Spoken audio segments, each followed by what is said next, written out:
Back friends, welcome है आप सभी लोगों का मेरे यूट्यूब चैनल पर हर खबर पर हेरा की नज़र।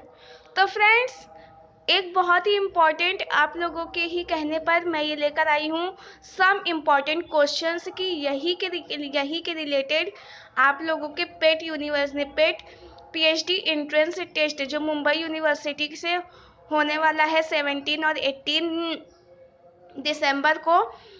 तो फ्रेंड्स, यही क्वेश्चंस ऐसा नहीं है कि आएंगे, यही के रिलेटेड क्वेश्चंस आ सकते हैं क्योंकि इसमें जो जो टॉपिक्स दिए हैं like research methodology, research aptitude, logical reasoning, उसके कुछ क्वेश्चन मैंने आप लोगों के लिए लेकर आए हैं।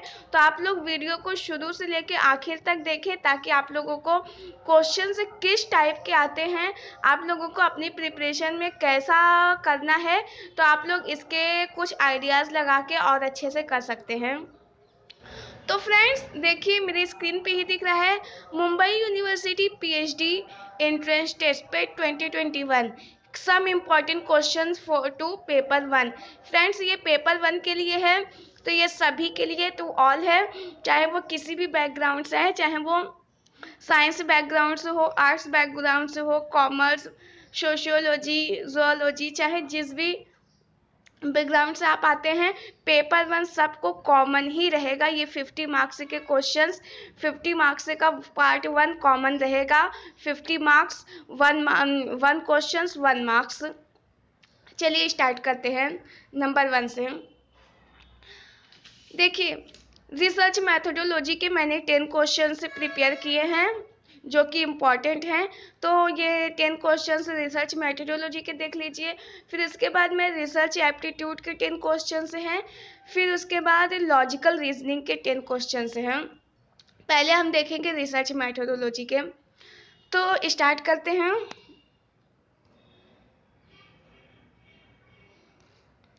इन an essential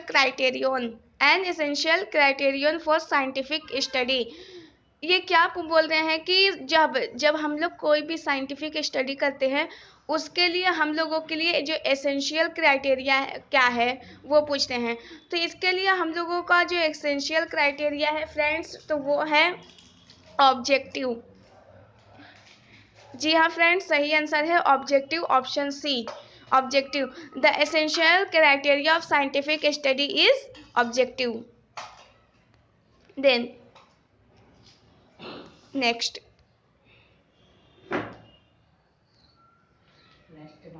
reasoning from general to particular is called. अब ये है reasoning from general to particular. ये क्या बोल रहे हैं कि reasoning from general to particular, मतलब ऐसा कौन सा मतलब रीजन है जो कि जर्नल से पर्टिकुलर की तरफ जाता है, तो उसको हम लोग क्या बोलते हैं, उसको हम लोग बोलते हैं डिडक्शन। क्या बोलते हैं, डिडक्शन। फर्स्ट था objective and second is deduction, and then third is empirically variable observation is. जो हम लोग जो ऑब्जर्वेशन हम लोग एम्पिरिक वेरिएबल ऑब्जर्वेशन को एम्पिरिकली है वो क्या है, फैक्ट। उसको हम लोग क्या बोलेंगे, फैक्ट। फिर देन नंबर 4 पे dash is systematically conceptual structure of interrelated elements in sum. Systematically conceptual structure of interrelated elements क्या आएगा, variables.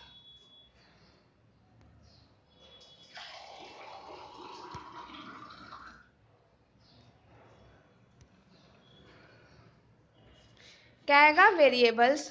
Then social science try to explain. जो सोशल साइंस है वो क्या एक्सप्लेन करने, social science try to explain dash between human activities and natural laws. जब हम लोग सोशल साइंस की स्टडी करते हैं तो वो क्या एक्सप्लेन करने की कोशिश करती है, किसके बीच में, human activities and natural laws. तो इसके लिए होएगा गवर्निंग थीम। तो वो क्या एक्सप्लेन करने की कोशिश करता है, governing of theme. Then social science research dash problem. जो सोशल साइंस का रिसर्च है वो डायग्नोसिस प्रॉब्लम है। क्या है वो? Diagnosis problem. Social science research is diagnosis problem. Then the method by which a sample is chosen, जब हम कौन सा मेथड हम लोग यूज करते हैं? The method by which the sample, जब हम लोग किसी भी सैंपल को चूज करते हैं तो हम लोग कौन सा मेथड यूज करते हैं? कौन सा मेथड रहता है वो? डिजाइनिंग। जब हम लोग कोई भी सैम्पलिंग लेते हैं तो उसे डिजाइनिंग करना पड़ता है। तो the method by which a sample is chosen, design. Friends, ये रिसर्च एप्टीट्यूड जब आप लोग अपनी पीएचडी मेन जब करने लगते हो तो ये जब स्टडी किए रहते हो तो ये सारी चीज़ों का यूज़ होता है आपके पीएचडी में। तो इसलिए उन्होंने ये चीज़ों को ऐसे टॉपिक्स को दिया है कि आप लोगों को एटलीस्ट इसका बेसिक तो पता ही रहना चाहिए।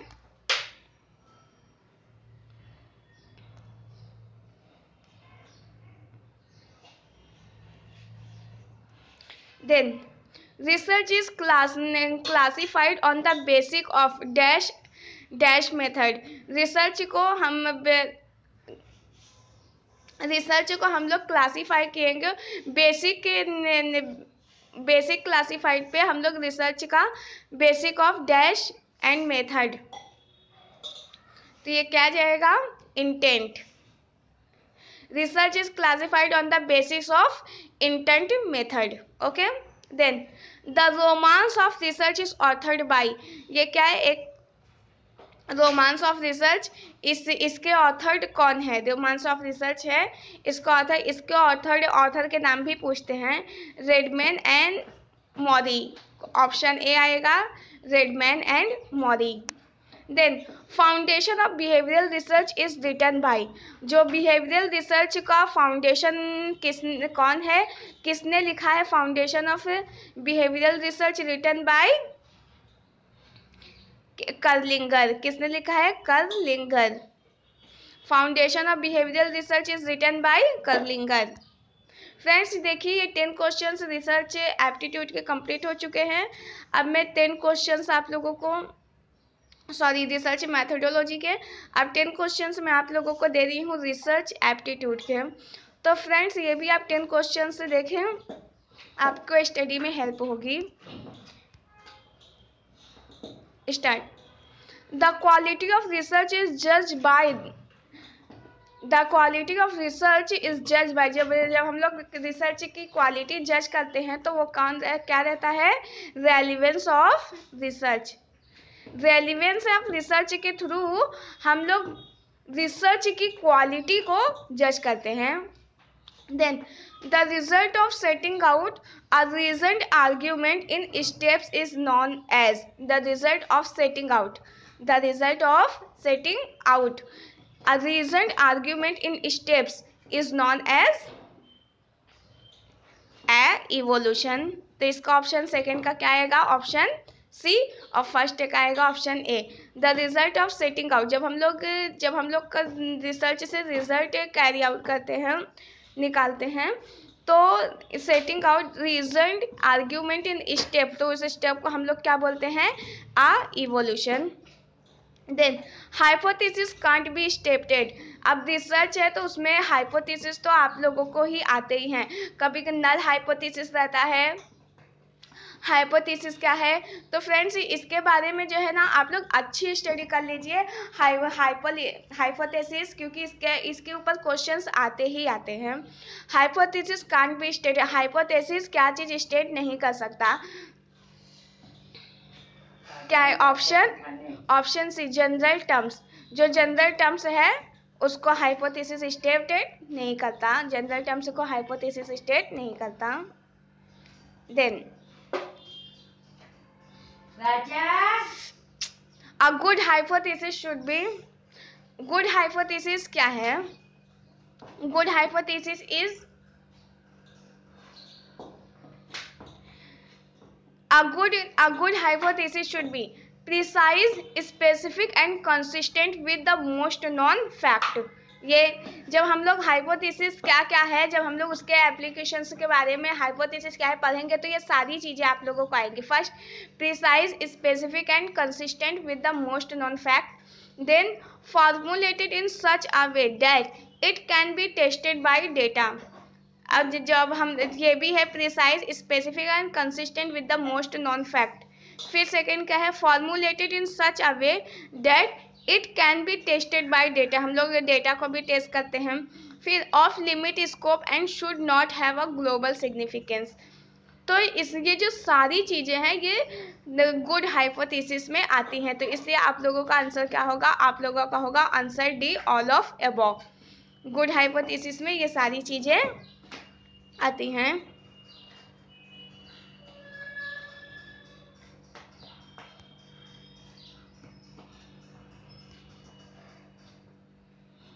Then the test null hypothesis is researcher use. जब रिसर्चर नल हाइपोथेसिस टेस्ट को यूज करते हैं तो उसके अंदर क्या आता है, तो वो आएगा फ्रेंड्स काई स्क्वायर टेस्ट। आप लोगों को काई स्क्वायर टेस्ट के बारे में, T test, chi square test, ANOVA, factorial analysis, ये सब की स्टडी बहुत ही अच्छे से करना है। इसके ऊपर भी क्वेश्चंस 100% ही आते हैं। क्वेश्चंस में भी आप लोगों को कुछ लॉजिक करके दे दे या फिर कुछ उसमें उन्होंने ट्विस्ट कर दे, तो आप लोगों को ऐसी अंडरस्टैंडिंग लाना है कि कैसा भी क्वेश्चन हो आप लोग उसे सॉल्व ही कर लें। तो test on the test null hypothesis are researchers uses. Null hypothesis के लिए जो रिसर्चर यूज करते हैं तो वो क्या है, chi square test. Then second, in general in research something that does not vary is called. कुछ चीज़ें वरी नहीं होती तो उसको हम लोग क्या बोलते हैं, कांस्टेंट। अब जब हम लोग रिसर्च करते हैं तो उसमें कुछ चीज़ें वरी नहीं होती तो उसको हम लोग क्या बोलेंगे, कांस्टेंट।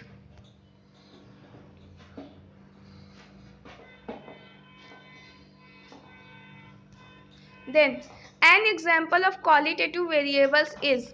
अब क्वालिटेटिव वेरिएबल्स का एग्जाम्पल क्या है, तो फ्रेंड्स डेट ऑफ बर्थ नहीं है, हाईएस्ट एजुकेशनल क्वालिफिकेशन नहीं है, time taken to complete a task, time तो ये है, तो फिर ऑप्शन सी है आप लोगों का, time taken to complete a task.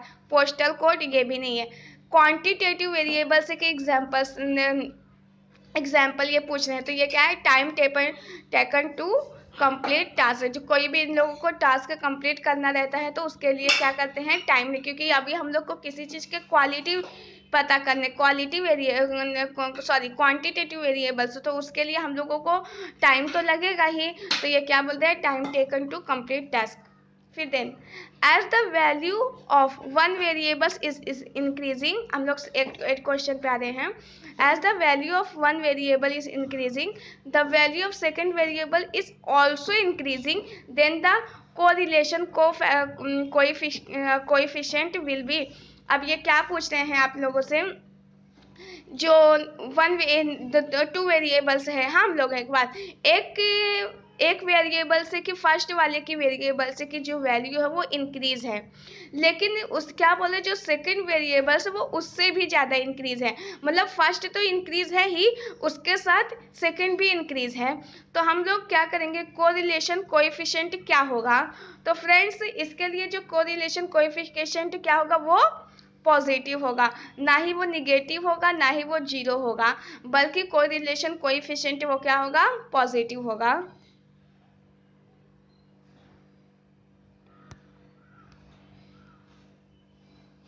Then which of the following is most likely to make use of the internet. Which इसमें से कौन सा है जिसमें से हम लोग ज़्यादा से इंटरनेट का यूज़ करते हैं, तो क्या आएगा, वेब कॉन्फ्रेंस। जब हम लोग कोई भी पेपर वगैरह हम लोग कॉन्फ्रेंस में जाते हैं तो वहाँ पे हम सबसे ज़्यादा किस चीज़ का इंटरनेट में यूज़ होता है, वेब कॉन्फ्रेंस। से इंटरनेट की बात हो रही है तो इंटरनेट में क्या आता है, web, world web, www, Google, paste, ये सब सारी चीज़ें आती है ना, तो इसलिए ये इंटरनेट की बात किया है तो इसलिए हम लोग क्या चूज़ करेंगे, वेब कॉन्फ्रेंस, ना कि सेमिनार, ना कि सिंपोजियम और ना कि कुछ और। Then which of the following is published in a journal. इसमें से हम लोग कौन सा क्या चीज़ जर्नल में पब्लिश करते हैं, आर्टिकल्स नो, पेपर नो, तो हम लोग क्या करते हैं विच of the following is published in a journal. Journal में हम लोग क्या चीज़ पे पब्लिश करते हैं, हम लोग आर्टिकल्स भी पब्लिश करते हैं और पेपर भी पब्लिश करते हैं। तो जर्नल में हमारे देखो, हम लोग कुछ जब हम लोग पेपर पब्लिश करते हैं तो बोलते नहीं वो जर्नल में ही पब्लिश होती है, अपने आर्टिकल्स हैं वो भी। तो इसलिए हमारा ऑप्शन क्या आएगा, both A and B, means article and paper दोनों पब्लिश होते हैं जर्नल में। अब हम लोग नेक्स्ट बात करेंगे लॉजिकल रीजनिंग की। हम लोग का थर्ड पार्ट है logical reasoning.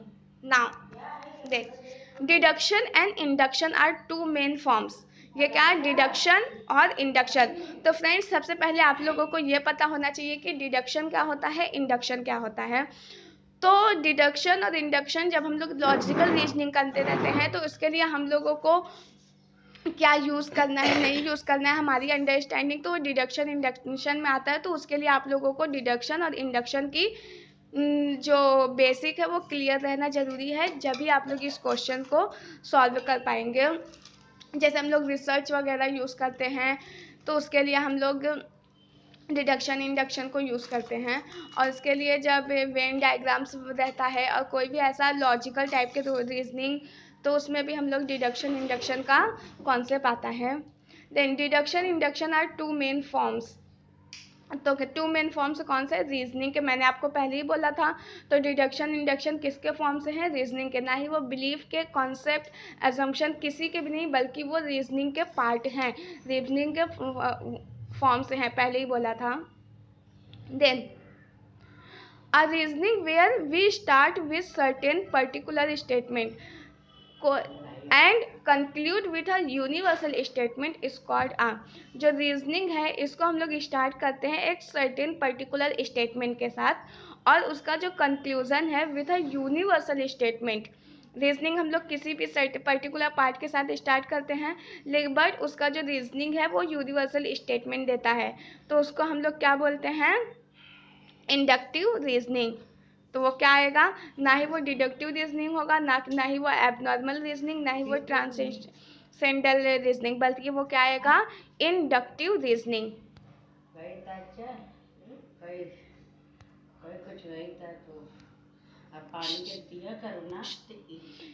In defining feature of a valid deduction. In defining, जब हम लोग वैलिड डिडक्शन को डिफाइन करते हैं फीचर को, तो वो क्या होता है,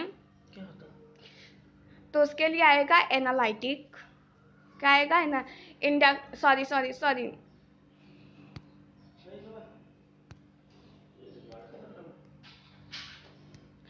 the defining features of valid deduction. Valid deduction के डिफाइनिंग फीचर से क्या है, वो आएगा वैग्यूनेस। क्या आएगा, ऑप्शन ए वैग्यूनेस। फिर then inductive argument are typically analytic. Inductive argument typically क्या है, analytic. Then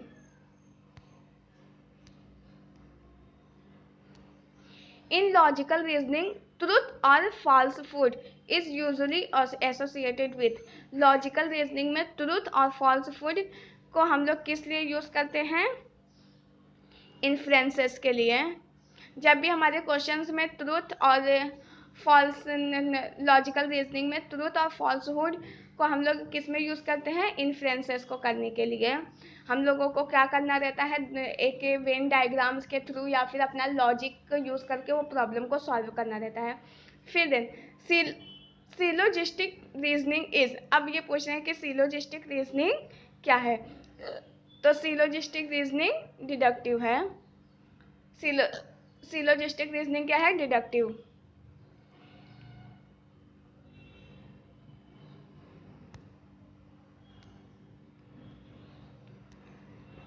Then the sum total of the object to which the term can be applied is।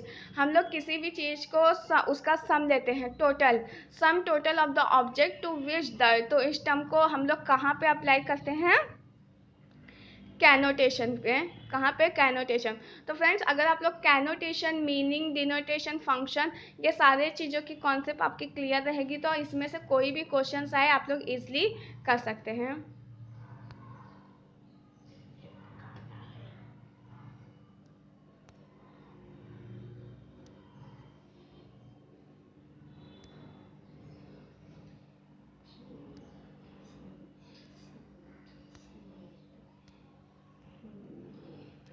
Then अब ये कुछ रीजनिंग के अलग questions हैं, तो इसमें से भी क्वेश्चंस चाहे वो आपके यूजीसी नेट हो या फिर पेट हो या फिर सेट हो, उसमें ऐसे क्वेश्चंस आते हैं। पेट से भी आते हैं, सेट से भी आते हैं, यूजीसी नेट में भी आते हैं। इन्फॉर्मेशन क्या दिया है, 4 inferences are drawn from the statement. Statement के फॉर्म में 4 इन्फ्रेंसेस को ड्रॉ किया गया है, मीन्स लिखा गया है। Which one of the correct inference, इन्होंने क्या बोला है कि इसमें से 4 इन्फ्रेंस दिया है, तो उसमें से हम लोगों को जो करेक्ट इन्फ्रेंस है उसको हम लोग को चूज करना है। नंबर फर्स्ट इन्होंने क्या दिया है, people in Australia generally speak English. ये स्टेटमेंट है हमारा, ये हमें ऐसा एक स्टेटमेंट दे दिया जाएगा। पीपल इन ऑस्ट्रेलिया, ऑस्ट्रेलिया के पीपल आमतौर पर इंग्लिश बोलते हैं, राइट। अब इसका इन्फ्रेंसेस हमें क्या क्या दिया है, इन्फ्रेंसेस क्या है, इन्फ्रेंसेस क्या होगा, रोजी speaks English so she is from Australia. ये क्या बोल रहे हैं इन्फ्रेंसेस, रोजी, ये क्वेश्चन क्या है, statement, people in Australia, Australia के लोग इंग्लिश आमतौर पर बोलते हैं, तो ये स्टेट इन्फ्रेंस क्या दिया है, इसमें से आप लोगों को लॉजिक लगाना रहेगा। रोजी speaks English so she is from Australia, रोजी इंग्लिश बोलती है, वो कहाँ से है, ऑस्ट्रेलिया से। तो ये आपका नहीं आएगा। Then second, Rahim knows English, यहाँ पे क्या बोलते हैं, रहीम इंग्लिश जानता है, that is why he is going to Australia next month. तो वहाँ पे क्या बोला गया है कि ऑस्ट्रेलिया के पीपल, मतलब कि वहाँ की कॉम, जैसे हमारे इंडिया की लोकल लैंग्वेज है हिंदी, तो वहाँ की लोकल लैंग्वेज इंग्लिश है। तो Rahim knows English that is why he is going to Australia next month, तो ये भी नहीं आएगा। Then Rahul has been living in Australia. Most probably he can speak English. Yes. यहाँ पे आंसर जो है, Rahul has been living Australia, जो राहुल है वो ऑस्ट्रेलिया में रहता है, तो ऑब्वियसली जो जहाँ पे रहता है तो उसकी लोकल लैंग्वेजेस तो उसे आने ही लगती है। तो Rahul has been living in Australia, most probably इसमें इसके लिए ज़्यादातर चांसेस है ही कैन स्पीक इंग्लिश, वो इंग्लिश में बात कर सकता है। तो ये इन जो स्टेटमेंट दिया है वो स्टेटमेंट में ऑप्शन सी का जो इन्फ्लुएंस है वो मैच कर रहा है। तो इसलिए नेक्स्ट क्या बोल रहे हैं हम, Ramesh does not know English, he can't talk to anyone, he goes to Australia. तो ये तो टोटली रॉन्ग है, क्योंकि रमेश को जब इंग्लिश आती ही नहीं है, डज नॉट नो इंग्लिश, ये तो वो बात ही नहीं कर सकता है इंग्लिश में। इफ़ ही गोज टू, तो ये ऑस्ट्रेलिया जाएगा तो क्या होगा, तो ये भी नहीं, बल्कि आप लोगों का ऑप्शन बी, ए भी नहीं है, बी भी नहीं है, ऑप्शन डी भी नहीं। आपका करेक्ट जो इन्फ्लुएंस है वो कौन सा है, राहुल। राहुल हैज़, क्योंकि वो क्या बोला, पीपल इन ऑस्ट्रेलिया, ऑस्ट्रेलिया के लोग जाते हैं, लैंग्वेज की बात हो रही है। तो हम लोगों को ऐसा लॉजिक लगाना है कि जैसे हमारे इंडिया में लोकल लैंग्वेज हिंदी है, वैसे ही ऑस्ट्रेलिया की लोकल लैंग्वेज इंग्लिश है, तो वो वहाँ पे रहता है, इसीलिए वो इंग्लिश में बात कर सकता है राहुल। तो आप लोगों का आंसर क्या आएगा, option C.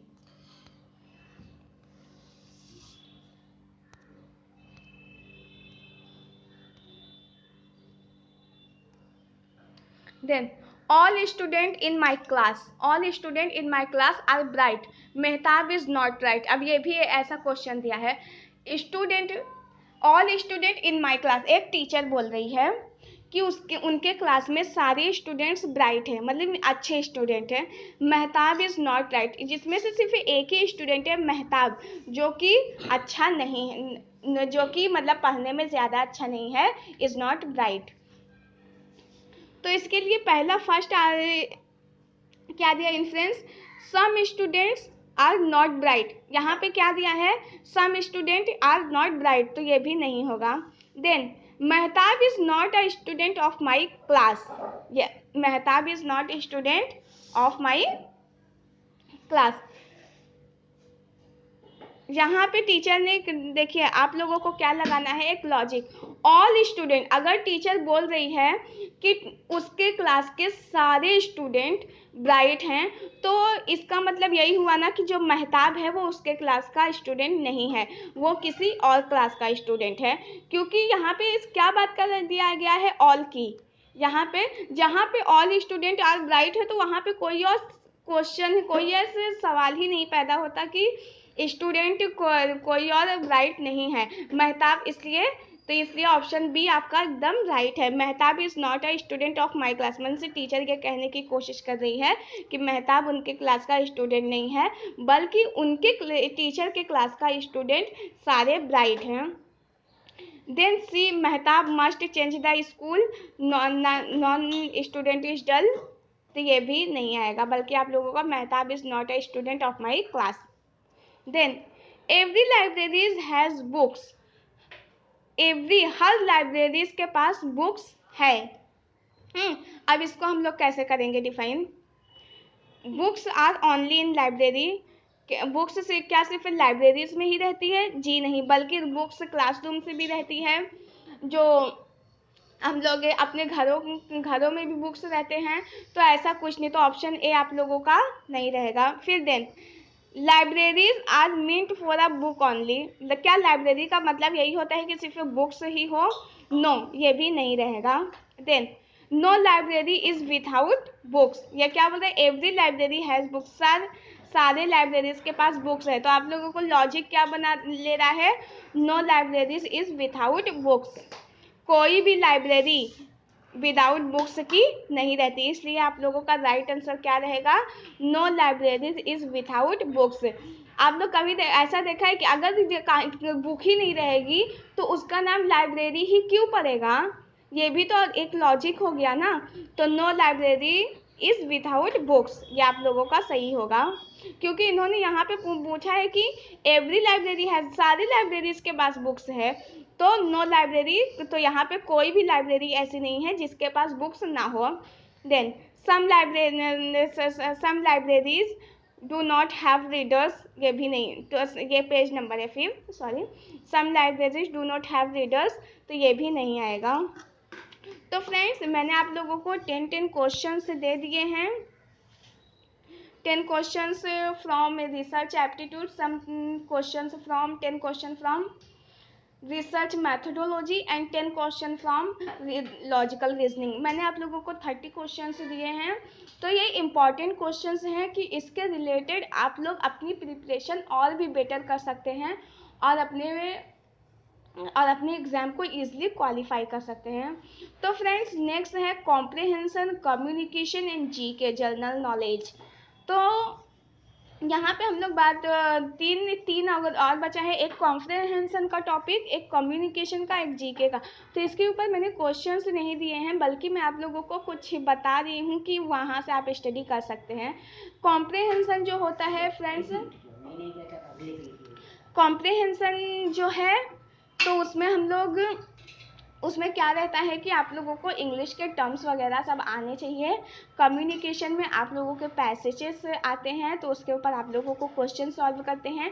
And GK means general knowledge, तो आप लोगों को करंट जो चीज़ें हो रही है, कि जैसे कि ओलंपिक के बारे में और PM CM और जो भी मतलब इम्पॉर्टेंट जनरल नॉलेज है, जो न्यूज़पेपर डेली रीड करते होंगे, तो उनके ऊपर भी ईजिली वो जनरल नॉलेज के क्वेश्चंस पूछ सकते हैं। तो फ्रेंड्स, ये जो 3 टॉपिक है, इसके ऊपर क्वेश्चंस बहुत ज़्यादा नहीं पूछते हैं, बल्कि मैक्सिमम क्वेश्चंस आप लोगों को रिसर्च मैथोडोलॉजी, रिसर्च एप्टीट्यूड और लॉजिकल रीजनिंग से ही पूछते हैं।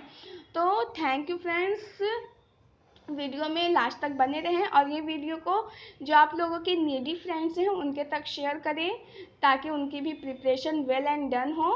और best of luck for your examination.